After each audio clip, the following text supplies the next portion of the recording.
best podcast, the Idlecast.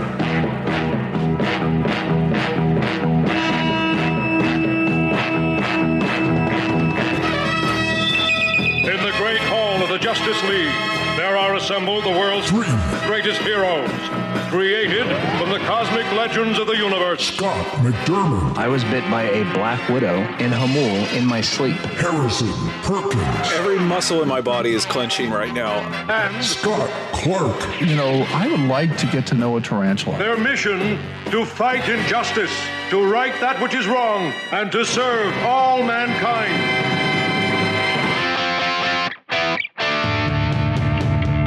Ladies and gentlemen, the Super Friends.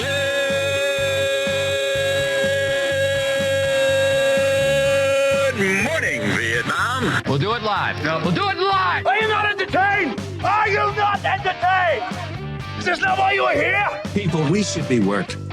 Enjoying the free snacks provided by our employer, not foraging for frozen morsels like the members of some icebound Brazilian soccer team. Good morning, Vietnam. Good morning. That is the original disc jockey from Armed Forces Radio. That's Adrian Cronauer from 1966 or 67, live on the air in Vietnam. That was the original. That was it. That's the guy that Robin Williams was portraying in the movie when he. Good morning, Vietnam! So that. I thought it was Phil Hartman from News Radio.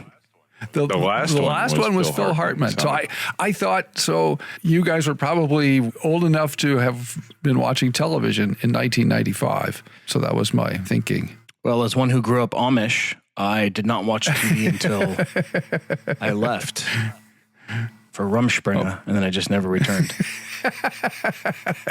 So I discovered TV much later in life. Oh, okay. So I'm not in my usual confines for this episode, and I won't be in for next week's episode either. So they're doing What a bunch happened? of work yet. Oh, they're staining and lacquering and stuff. So everything's covered in plastic, and I'm exiled from the library and the studio. But you already put your books on the shelves, right? So we didn't. There was a. Did you have to take them off? No. They're just everything's covered in plastic. So it's like a surgical studio in there now, a surgical theater, operating room. Everything is covered except for the parts on which they're going to operate. So they're staining something other than the bookshelves? No, the bookshelves are all stained. So I know, but so now they're staining something other. yeah, that's than right. The bookshelves. That's right. They're doing the doors. There are two doors. And there's the trim around the doors and the trim around the windows, and there's a big beam in the top of the ceiling. Oh, that's good. So, Beams in the ceiling. Yeah. Make it feel like a man belongs there.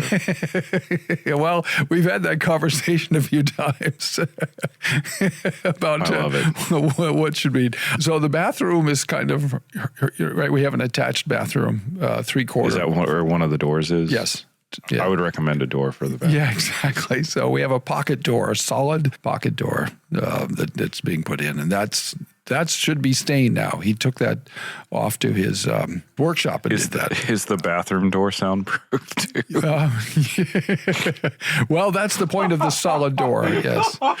But I'm not anticipating that people will be using the bathroom while I'm recording. So Sorry. No. I turned into a 9-year-old, yes. Well, Yeah, there's for a moment. there's inside every man there is a 9-year-old boy who just escapes sometimes. Oh, that's all right.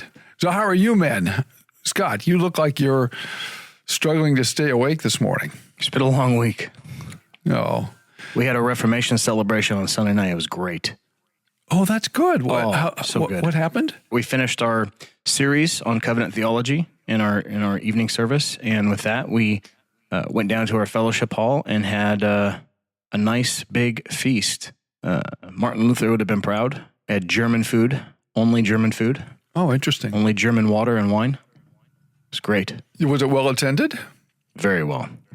Oh, good.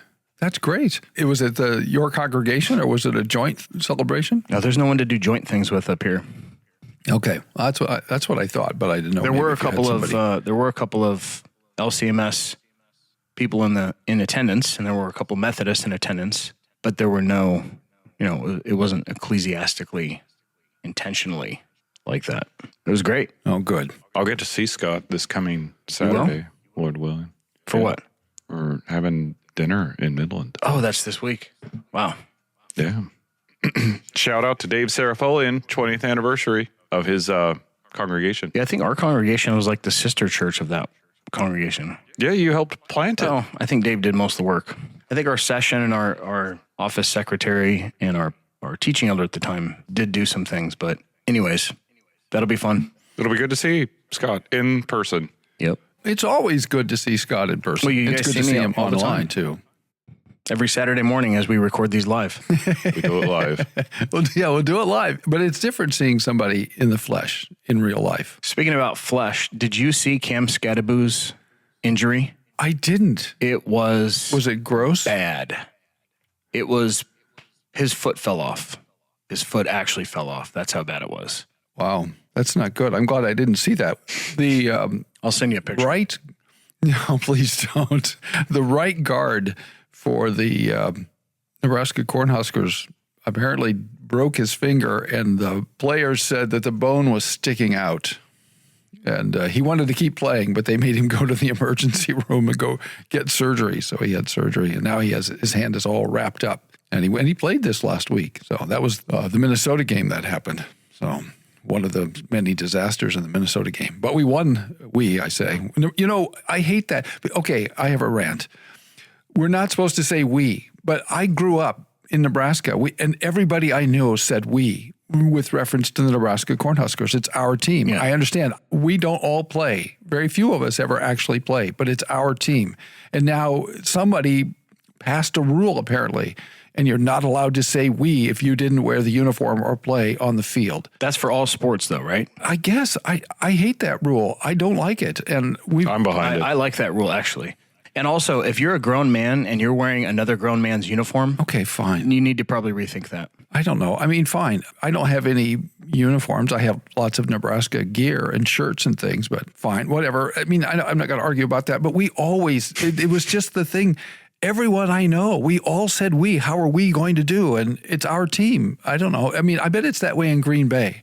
I bet they say we. That's my analogy. You know what's funny? We had a Packers fan over on Sunday night after the Reformation dinner, and we watched the Packers kill the Steelers. And he kept saying, we. And we're like, bro, you don't play for the team. And he goes, yes, but I own the team. Well, that's And I was okay. like, well, that's fair. You should say we. Because yes, I mean, if you're a citizen, I'm not sure how that works, but the team is publicly held to some degree, I guess. Yeah, he's from the UP, which is basically Wisconsin. Yeah, And it is we. And if you went to Nebraska, did you go to Nebraska? I did. Then it's we. I paid tuition. You can say we. If you did, it's, I what's guess weird that's is fair. how many people who never went to school call Michigan, the Wolverines, we. It's That's just weird. It's just a sign of identity and ownership, right? This is our team. We support it. We give. We go to the games and all these things. We have the NIL thing that we're all supposed to support now. Yeah. If you went there, even if you didn't play, I think you're well within your right to say we. Oh, okay. Well, I appreciate that. If you're a booster, I'm going to do it anyway. I like the rule because it disassociates ourselves from more things, and we should all like fewer things. but can we at least agree that grown men should not wear the uniform of another grown man? Yeah, I guess. I don't really care. I mean, if you want to wear a uniform, a jersey from a football player or basketball player, I don't care. That's fine. So in It high doesn't school, bother do you me. remember in high school on Friday nights, Yeah. who would wear the jerseys around the school? Oh, the cheerleaders. Yeah. And the football players and the cheerleaders. You would wear the home uniform if you're playing a home game, and your girlfriend or cheerleader would wear the away uniform. And then guys come to the games wearing someone's uniform. And so I just look at them and I say, Well, that's because you played. You actually did put on the uniform, and you suffered the injuries and the indignities of being a football player. So I wore the basketball uniform, mostly on the bench. But you played. That's because Dave, I can't remember. I won't say it anyway. I shouldn't say it. But Dave had stepped on both my feet simultaneously. The last practice before the first game, my sophomore year, and I went down on my tailbone, boom, and it really, really hurt. That was November, and I couldn't walk normally until April. Wow. So Dave's another one of those things we should like, Wes. Well, he's dead now, so Put him on the list. he's not. He's a lawyer. He's a lawyer in my hometown. So, well, yeah, we definitely shouldn't say his name. Well, we don't like him. No, I mean, the truth is an affirmative defense. He would admit he didn't mean to do it. It was an accident, but it basically ended my basketball career. So That's terrible. How do you step on both feet? we were doing a drill. And it was a drill where you're practicing, playing defense, a guy bringing the ball up the floor. And I went to move, and he was standing on both my feet, and I went down on my tailbone, which, at the time there was no blood, and the attitude was, just run it off. And that didn't work. This is back in the dark ages. They said, go sit in the hot tub, which was probably the exact wrong thing to do.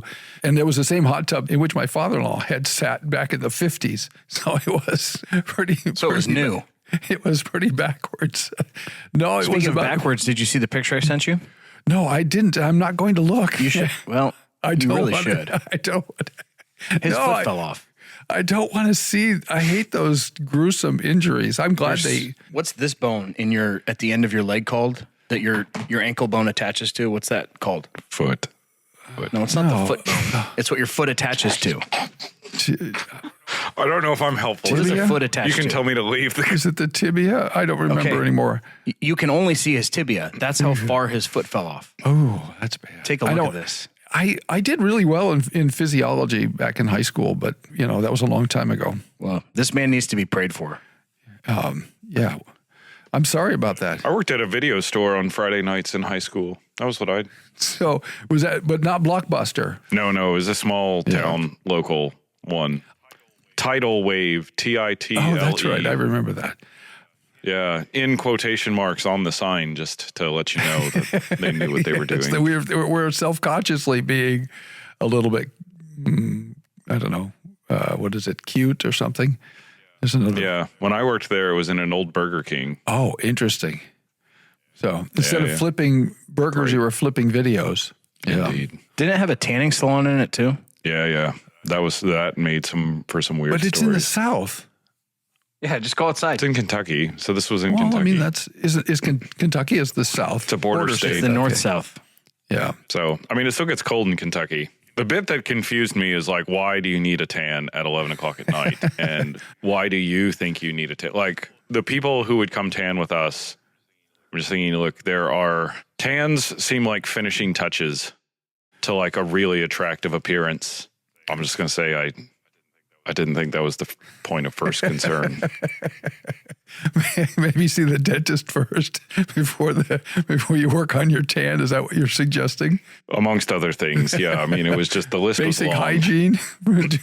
Yeah. I mean, stuff like that. Take a shower first before you worry about a tan. Is that No, it wasn't even. So, I mean, okay. Yeah, like I don't know. I don't want to feel like I'm being mean, but like maybe I can put it this way, right? The plate in a tanning bed, or at least the one we had, is designed to support roughly 350 pounds. And some people were and somebody broke it.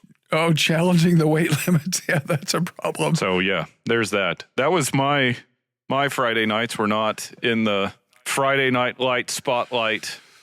No one wore my jersey. I handed people their dumb videos. So even though I rode the Pine, they decorated my locker, and we got to wear our, I don't know, I guess we wore our jerseys or something, and I could wear I didn't play enough to earn a letter, so I never lettered in high school. I thought you got a letter for being on the team. Being on the roster gets you a letter. See, this is the difference between your life and mine. When I played, you actually had to play a certain number of minutes to earn a letter. Not everybody on the team lettered. Gotcha. So that's a basketball thing probably then. No, it was a football thing too. If you They didn't don't play, count minutes in football. well, you had to play a certain amount, and a coach had to sign off and say, "Yeah, this guy lettered," something like that. So there were no participation trophies back in the 70s, except for a broken tailbone. That was my participation trophy. Yes. There were no participation trophies. I mean, that's good. I'm fine with that. I like being on the team seems like it's real participation to like be counted on the team. It was. I mean, I worked hard. I worked my tail off. Yeah, like you earned that spot. Like that seems to. But I didn't play. So if I had wanted, yeah, I should be more enthusiastic about things. I didn't have school spirit, which is ironic given the follow-up. I shouldn't reveal this publicly, but here we are. Do it. I know.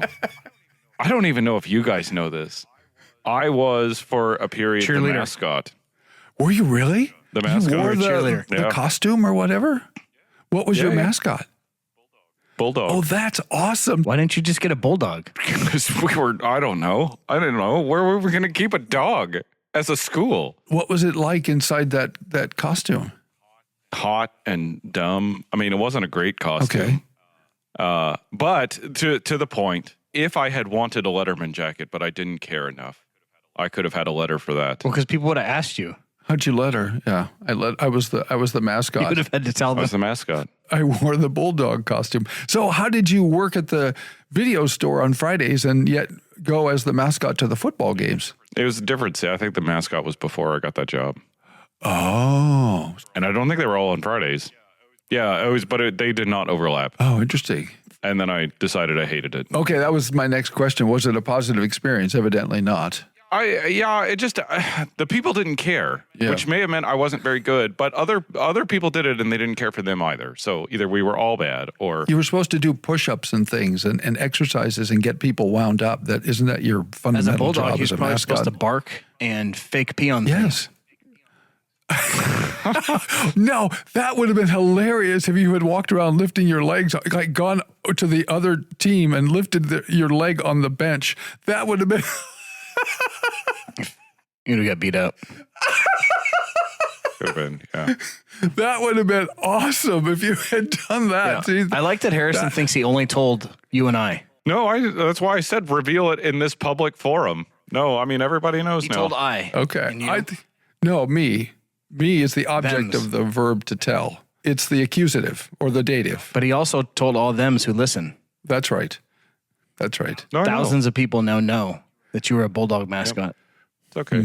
Was it an old costume? Sort of stinky and rotten inside? It seems like there was something about that, but like I don't know that anybody had done it. You blocked it out. It's just traumatic experience. No, I mean there was like we need to get this cleaned Okay. thing at the We beginning. need to do that hypnotherapy and find out what happened. Past memories. Yeah. It was the basketball games though. Yeah, Oh, interesting. boys and girls. Okay. Well, I mean, you had that's school spirit. You suffered for the team. The uniforms in which we played on my basketball team. So this was the sophomore. This is how lowly I was. So we had the varsity, the JV, and the sophomore team, and I rode the bench for the sophomore team. So let's not get confused about what's really going on here. Although we had some pretty good players on our team. The best player, he was about 6'4", really athletic. And then I think he robbed a gas station or something. He disappeared. They sent him to juvie in Kearney or something. I don't know what happened to him. One day, Kids, don't rob gas stations. don't rob gas stations. One It day, will ruin your basketball career. I showed up to practice and he wasn't there anymore. So anyway, that was disappointing because he was actually he was quite good physically. He probably could have played on the varsity. It's a bad idea. I mean, it's a bad idea to rob things regardless. But like if you're way above average height, I mean, you probably need to think that out. It does make it a little easier to pick you out of a lineup. Yes, it was that guy who was 6 inches taller than everyone else. That's Exactly. It. Yeah. The one guy in town that tall. That was him. I don't know what he did, but he just there was some rumor that he had robbed something. I don't know what happened, and he just disappeared. Anyway, all right, we have some work to do. Are you ready to open the coffer? I'm No. working for the weekend. No, this is Saturday. I'm working on the weekend. Ladies and gentlemen, the Super Friends. Idlecast. All right, let me reach in here and we have some clarification. So I was trying to remember in a recent episode, because a bunch of people contacted me with the answer. I was trying to remember, it was like a mystery show or something, and it was hosted by the guy who had starred in the late 50s on Gangbusters or Untouchables. It was Robert Stack. Yes, a bunch of people contacted me. And it probably wasn't Gangbusters. It was Untouchables. That was the other thing I messed up. That's why people were confused, because I said Gangbusters, and that was a different show. It was Untouchables. Was that one of the 25 Roberts that I listed? Yes. So I misled you by saying Gangbusters. It was Untouchables. If you'd looked up Untouchables, I feel Robert misled. Stack would have showed up. Well, I did. I unintentionally misled you. But I was, I think, right about Airplane. Robert Stack was in Airplane, or one of those films. I got a text message on Saturday from one of my elders, Robert Stack. Yeah, What? exactly. Just sort of random. And I said, thank you for sorting this out. Once I figured out what was going on. We record these things, and then they have to go through the process, and then they come out, and then people tell us things, and I have no idea, what does this mean? It's sort of random. I couldn't remember, actually. I thought, why are people just texting me Robert Stack and DMing me Robert Stack? He was a fine actor, and he was in no, that was somebody else. All right, so that was I wanted to clear that up. Okay, this is an easy question. We'll just bang this one out.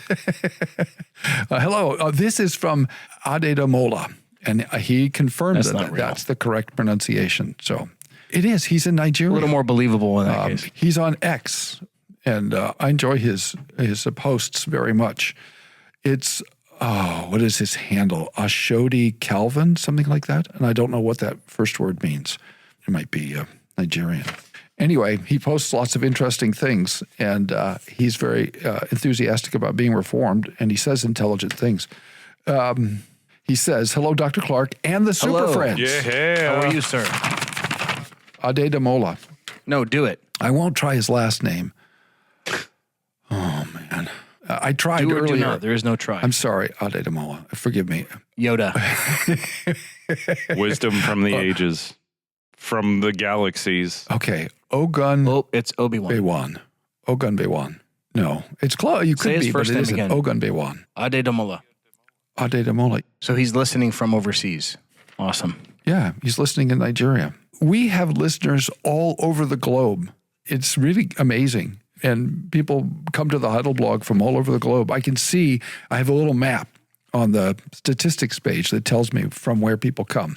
Greetings to all our friends in India. We have lots and lots of people reading and listening in India. Google pointed us to India for a while. And What about Nepal? I think Nepal, I get a list at the end of the year of all the countries from whom people have listened. And That is so cool. I think Nepal was on that list. If memory serves, I'm not absolutely certain. What about Yemen? Oh, I don't know. There are a lot of countries in this world. But it's pretty amazing, all the countries from whom we have listeners. Now, some of these countries, we don't have great numbers of listeners. I just want to know if there's at least one. That's cool if there's one in Yemen. It could well be. Or what about Ethiopia? I don't know. But, What about Armenia? Again, I don't know. This list could go on. But it's good to know that people all over the globe are listening. And We have listenership in the Balkans. I think so. I would like to be doing better in Canada. I'm okay with not doing well in Canada. Oh, don't say that. We want to strengthen the Reformed churches in Canada, and we want people to discover the Reformed confession in Canada. So Why do you get mad every time I jokingly make fun of Canada? Well, because they're a little sensitive right now. Well, see, now you're the one making fun No, of they them. are. I know they are. They're angry, because of the tariff thing and President Trump talking about, annexing Canada and stuff. And so the tensions are running a little high. So when we lived in the UK, people would usually ask us, based on our accents, if we were Canadian first. And Interesting. we'd be like, no, we're American. And finally, somebody said, well, I thought you were American, but I always ask if they're Canadian first, because Canadians get offended if you ask if they're Americans. Oh. But Americans don't get offended if you ask if they're Canadian. Oh, that's interesting. Yeah, we had Canadian friends, and when we were in the UK, I remember a bunch of us went over and sang "Oh Canada" on Canada Day. So, A cappella. I don't like singing other countries' national anthems. Yeah.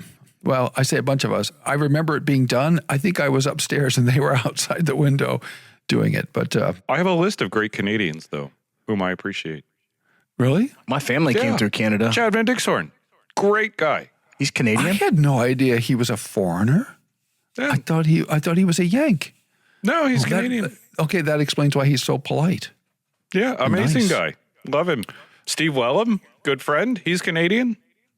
Check this out. Yes. I just got my update from Ancestry. I'm now 1%. I told you guys I was now 5% Dutch.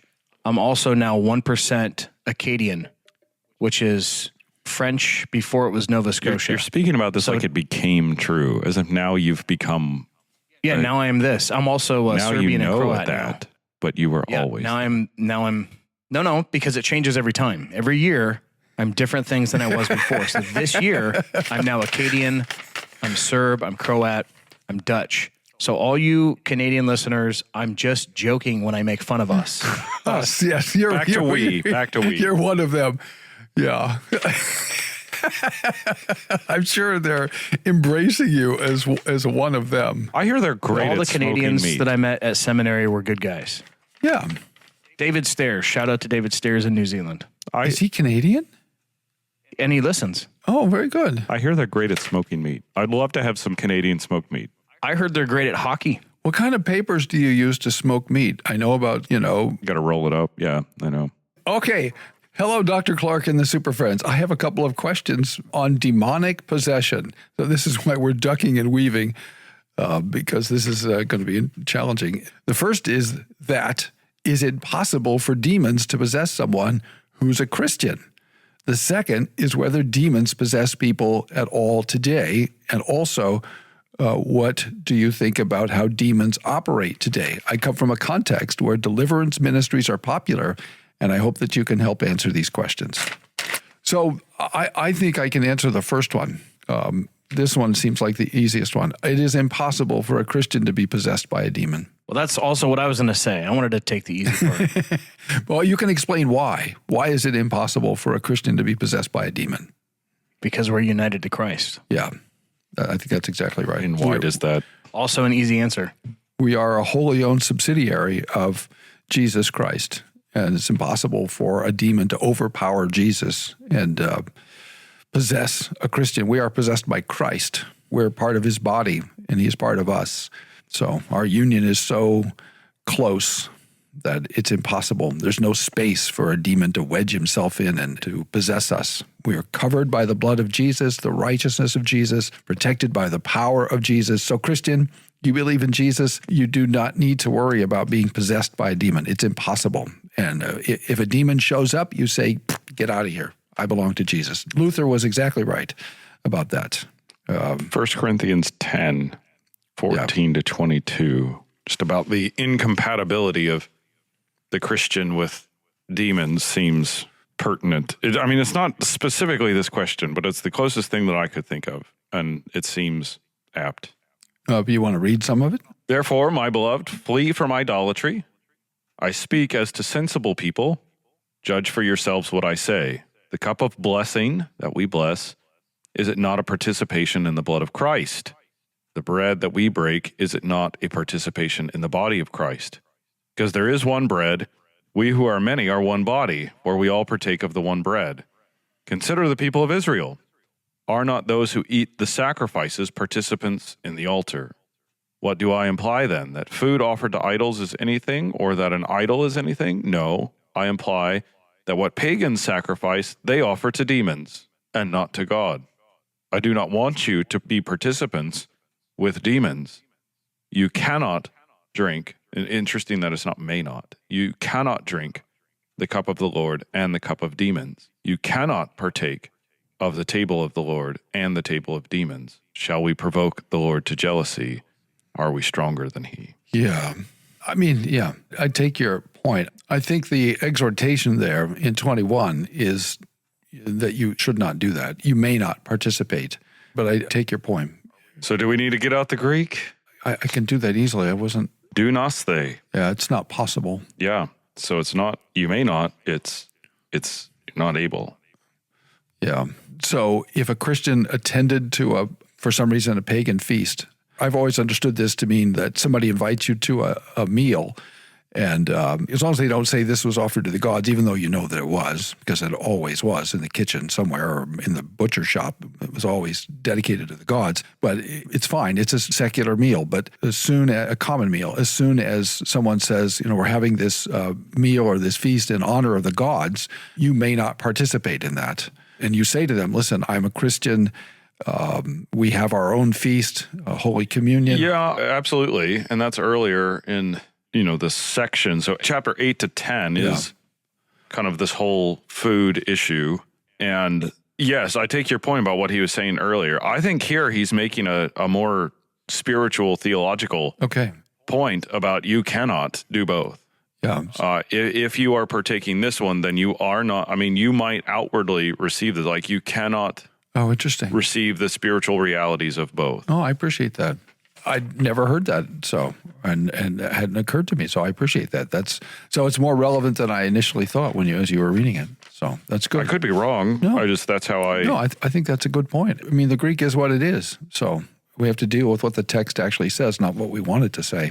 And so the second question, so we were all agreed on the first. That was the easy one. The second one is, do demons possess people at all today? Then the third, I guess, is what do you think about how demons operate? But can people be demon-possessed today? Maybe I can set the table a little bit. One of the things that one of my professors, Dirk Bergman, said to me in seminary, said to us in class, it wasn't just to me, was that he noticed that in the Gospels, there's a lot of demonic activity, right? An unusual amount of demonic activity because God the Son is in the world actively saving people, healing people, and so forth. And so there's this, it's a unique time in redemptive history. Yeah, it's a unique time, and there's this tremendous, response by the evil one and his hosts to oppose Jesus and his kingdom. But gradually, as you look at the apostolic world, there are episodes where the apostles do confront people. The little girl who had the spirit of a python, literally, the spirit of Pythia, supposed to be guarding the oracle at Delphi. And Paul finally gets tired of it in Acts 16 and says, come out, go away. You're becoming a real irritation. It's a sense I've always had reading Luke and dispenses with it. But that is somewhat unusual in the book of Acts. Not a ton of demonic activity. And as we go on through the New Testament, we seem to see less and less because Jesus has ascended and the strong man is bound. Strong man is bound. So there's relatively less of that. But that's not to say that there aren't demons today and that people are not demon-possessed. I've had people tell me, people whom I regard as reasonable people who are reformed in their convictions and thoroughly reformed, not just nominally reformed, who say that they believe that they have encountered people. I'm thinking of one person in particular who told me this, who's had lots and lots of encounters with insane people. It's part of the job. And this person had an encounter with someone who was on a whole different level and said to me, I think that person may have been demon-possessed, that it was not like the other sort of, if you will, ordinary insane people. This was something else. There was something going on in this person that seemed supernatural. It's a subjective judgment, and obviously there's no way to know. And the other thing I think about with regard to this is I don't want to be guilty of assuming that we live in a kind of closed world where such things are impossible. But I also don't want to indulge, in the sort of hyper supernatural interpretation of reality where everything that happens is a demon. Luther thought I think he really thought that there are devils banging around in his attic. And I've always thought, why? If the devil was trying to interrupt your work, Martin, seems to me it would be a lot more effective for him to show up, sort of face to face, exorcist style or something, than to be banging around the attic. That's just an irritation that doesn't seem to be very effective. But I think it's interesting that before the modern world, Christians thought that these things still I don't know about possession, but that the world was not closed such that these things were impossible. There aren't any spiritual realities in the world. Call or text now 760-618-1563. You know, the question in some ways opens up two different discussions, which both seem to be landing in front of us, because the question is whether they possess people at all today. So that's a question of do they? Yeah. Which is a different question from can they? And, you know, we've kind of hinted or Which is different from may they. Indeed. Which is also different from shall they. Yeah. Thank you, Scott.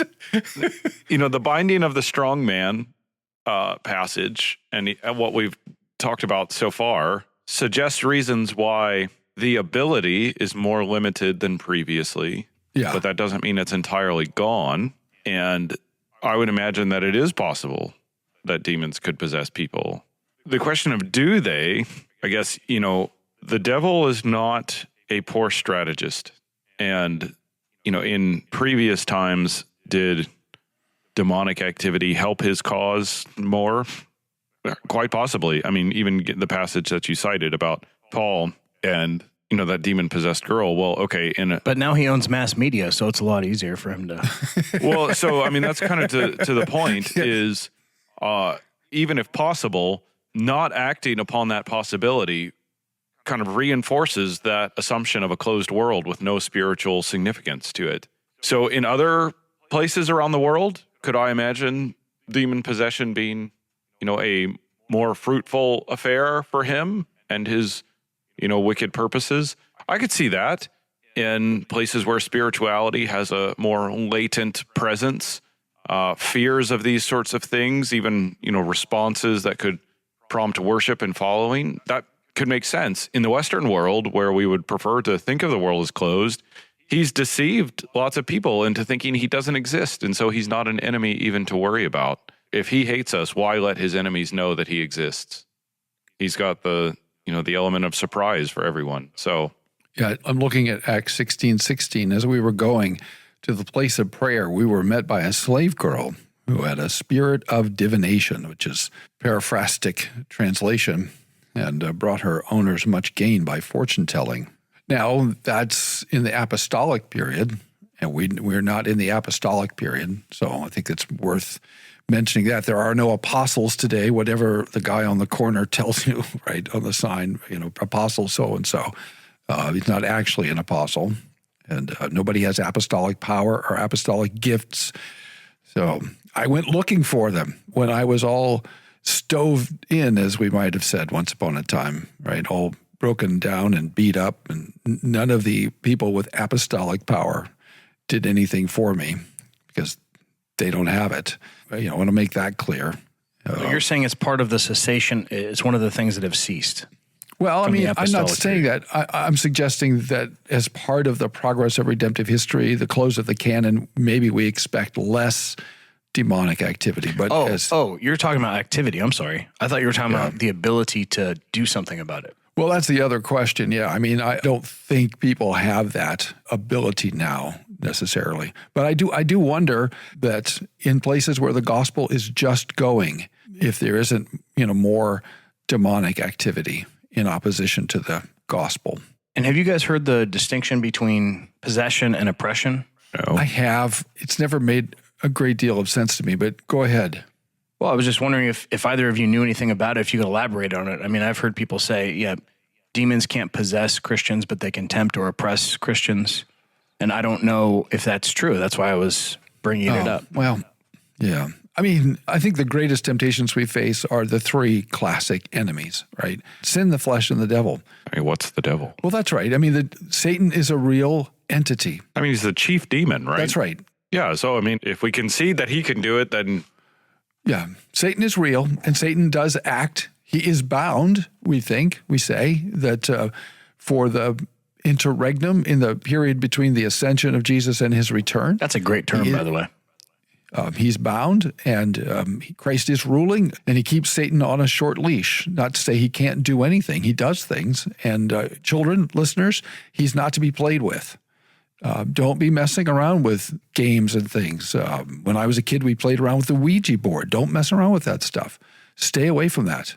That's bad, dark, dangerous, and spiritual realities are just that. I remember one of my professors, for all my criticisms, John Frame said one time in the Doctrine of God class, he said, we just assume that those branches, and at the time, the tree that's now a big stout tree was just a little sapling. And he said, you assume that the wind is moving those leaves and those branches. But how do you know there are not angels sitting on those branches? It's a good question. And I thought, that's a great point. I mean, in the ordinary providence of God, it probably is wind moving those branches. No, but it's for sure angels. But we shouldn't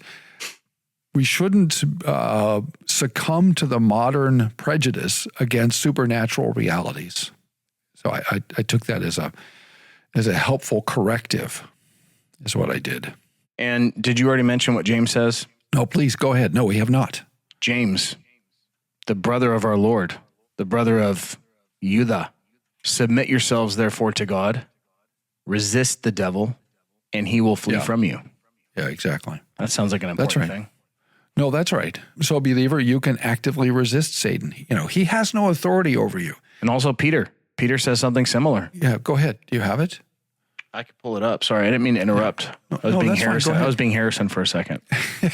I'm teasing Harrison. Go ahead and pull that up. You're so mad at me. 1 Peter 5:8, the first pope. He says, be sober-minded, be watchful. Your adversary, the devil, prowls around like a roaring lion, seeking someone to devour. Yeah. So those are good reminders that there are real spiritual realities. The Satan is a thing, not just a myth or a story. And he's a danger and he's a threat. And in Christ, you can resist him. That's right. Sin shall no longer have dominion over you. Right? You've been bought with a price, 1 Corinthians 6. So point of clarification, we don't think that when James or Peter are saying those things, we don't think that that's only for the apostolic era. We That's think right. that That's for today. all Christians at all times. Yeah. Okay. Yeah, that's God's word for today. So, Harrison, what do you think about possession of people who are not in Christ? Do you think that happens, or what do you think? Well, less frequently. I mean, at some period in time, it could happen because it did. Yeah. We know that from the Bible. It seemed like we landed in the same place that it still can, but some factors make it seem like it would be less frequent now.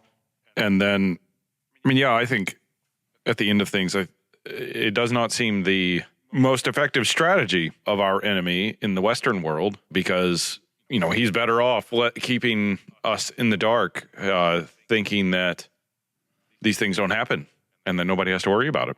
We should be careful, right? Also, just willy-nilly running around saying, well, this is, demonic and that's demonic Demons. and this person is... Of course. Yeah, and which is also, that's the other extreme. So setting up a closed universe where spiritual realities are boxed out and they don't exist and everything is given a mechanical explanation is one extreme, one problem, and the other is to say that everything is the result of a demon, so that nothing is ordinary, everything is supernatural, and our tendency to explain, a lot of these things away may be an overreaction, to a degree. I mean, I'm sympathetic with looking for the more expected reasons than assigning everything to demonic activity, but we can go too far and just wave it off entirely. Yeah. Someone just sent me a really interesting article about new research into the human brain, and they may have found what causes what we used to call schizophrenia, that troubling phenomenon that frequently happens to young men somewhere around, usually sometime in late puberty through the mid-20s. What's it called now? I don't know, but I had the impression that they don't use that word anymore, that they've moved on. It's offensive. To some other diagnostic term. So, and I don't know what it is, but I am only aware of it because I've had 2 parishioners who were diagnosed as schizophrenics. And so I had to learn at one time at least something about it. And there is this pattern of young men who don't make it out of puberty, basically. They have a break, and it seems like there may be something They may have isolated what's happening in the brain, and they might even be able to treat it now, which would be amazing because it's a terrible thing. It's the guys that I have worked with were smart, kind, gentle men who struggled with this terrible disability. And one of the struggles was, just dealing with the welter of medications, at least once upon a time, that they were prescribed, which in some ways were almost, at least at one time, I think it's better now, were as bad as the diagnosis itself, whatever the correct diagnosis is. So it's still called schizophrenia, but there's a growing interest and debate among experts and stakeholders about renaming the disorder due to the stigma and misleading nature of the term. Proposed alternative names include positive and negative symptom disorder, altered perception syndrome, psychosis spectrum syndrome, and neuro-emotional integration disorder. I don't know about you, but I like altered perception syndrome. Well, actually, that's what this article was arguing, that it causes something breaks and it causes them to perceive voices that are in the head as being outside the head and as objectively real. So it's almost like a wiring thing, to put it in crass terms, so what I understood. When I get a fever, that happens to me. Like when I get real sick. Does this happen often? It used to happen when I was a kid. It stopped happening. Like I don't get fevers anymore. Okay. But it was kind of crazy. Oh, okay. I became momentarily schizophrenic when I had bad fever. Well, I mean, we call that delirious. Yeah. My mom was an RN, so I told her and she said, that's okay, that's normal. Yeah. Yes, delirium is a thing. And once you get around 104. Well, for me, it was like 103. Oh, you're easily delirious. Yes. Thanks for listening. Tune in tomorrow for more from the Heidelcast, brought to you by Heidelberg Reformation Association.org. Don't forget, when the coin in the coffer clinks, the cost of bandwidth shrinks. Copyright Heidelberg Reformation Association. All rights reserved. This is a Heidel Media production. The best podcast, the Heidelcast.